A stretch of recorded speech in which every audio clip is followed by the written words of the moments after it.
제1편 다양한 금융사기 및 대학생 금융피해 예방하기. 최근 기초적인 금융 지식이나 사회 경험이 부족한 대학생들을 대상으로 각종 금융사기가 발생하고 있습니다. 특히 많이 들어는 본 것 같지만 피해 사례는 여전히 줄어들지 않고 있는 금융사기 수법과 행동 요령을 파악해 볼까요?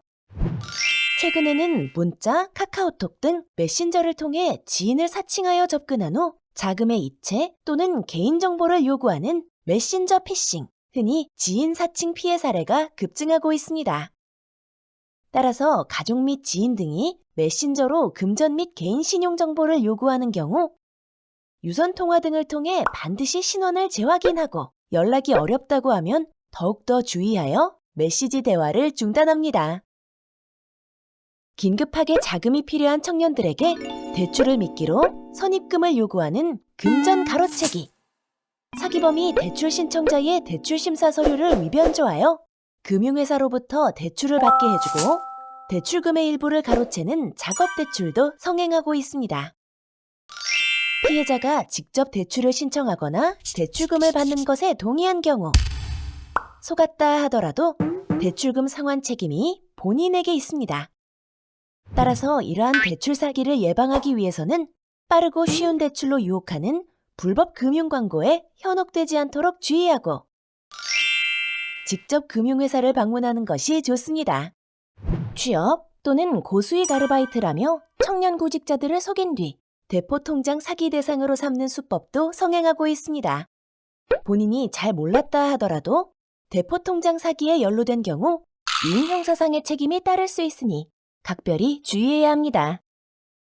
피해 예방을 위해 구직자 모집 또는 고수익 아르바이트 광고의 경우 정상업체가 맞는지 방문 등을 통하여 꼼꼼히 확인하고 통장, 현금카드, 비밀번호 등의 양도나 대여를 요구한다면 절대 응해서는 안 됩니다. 대포통장 사기 피해가 의심되는 경우에는 즉시 해당 금융회사 콜센터로 전화하여 계좌의 이용 정지를 요청합니다. 더불어 계좌정보 통합관리 서비스에 내 계좌 한눈에, 내 카드 한눈에 금융정보조회 코너를 활용하면 본인도 모르게 개설된 계좌 또는 대출을 한눈에 확인할 수 있습니다. 위에 성행하는 금융사기 외에도 전화, 인터넷, 메신저 등을 이용하여 이익을 노리는 전자통신 금융사기는 다양한 형태로 계속 진화하고 있습니다. 피해 예방을 위해 검찰, 경찰, 금감원이라며 금전을 요구하면 무조건 거절하고 출처 불분명 앱, URL 주소는 무조건 클릭하지 않는 것이 좋습니다. 혹여 불가피하게 피해를 입은 경우에는 즉시 송금 또는 입금 금융회사 콜센터 및 금융감독원 콜센터 1332에 전화하여 해당 계좌에 대한 지급정지 요청 및 피해 구제 신청을 접수합니다. 한순간 방심하여 각종 전자통신 금융사기나 대출, 취업 등을 미끼로 하는 금융사기의 피해자 혹은 공범이 될 수 있다는 걸 명심합시다.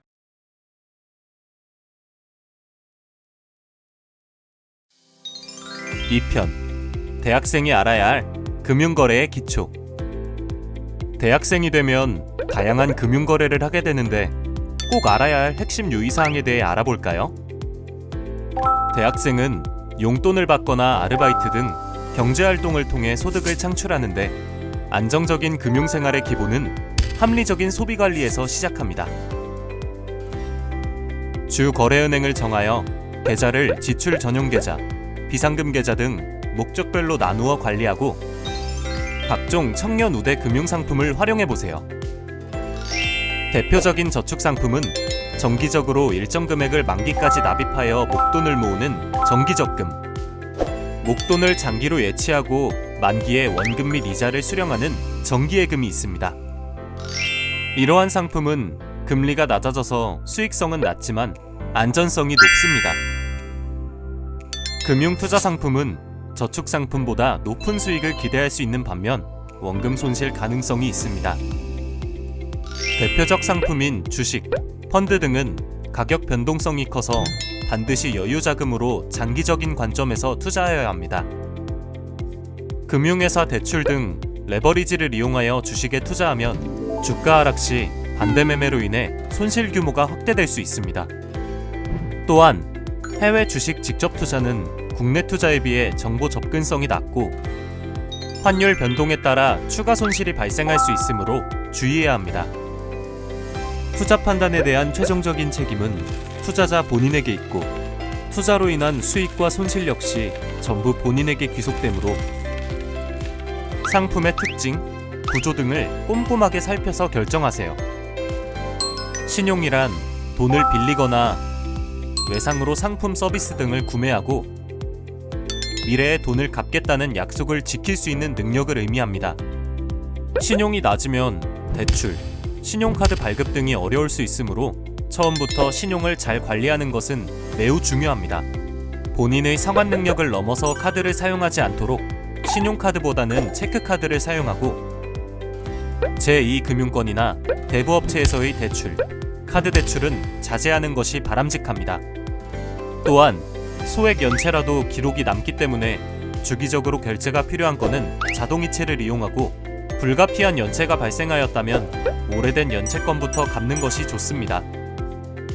사람은 언제나 아프거나 다칠 위험이 있습니다. 사고, 질병 등으로 일을 하지 못하게 될 경우 병원비 충당은 물론 일상생활의 유지가 힘들어질 수 있어 이에 대한 대비로 보험이 필요합니다.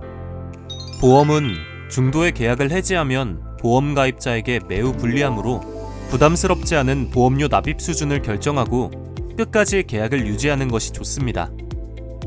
가입할 여력이 있다면 보통 본인의 질병이나 사고 발생에 대비한 손해보험에 우선적으로 가입하며 실제 부담한 의료비를 보장하는 실손의료보험에 우선적으로 가입하는 것이 바람직합니다. 마지막으로 금융소비자 정보 포탈 파인을 기억하고 활용해보세요. 파인에서는 예적금, 대출, 펀드, 카드, 보험 등 각종 금융상품 및 거래 단계별 핵심 정보, 금융 꿀팁 등과 함께 각종 서비스를 한 곳에서 쉽게 활용할 수 있습니다. 여러분의 현명한 금융생활을 금융감독원이 응원합니다.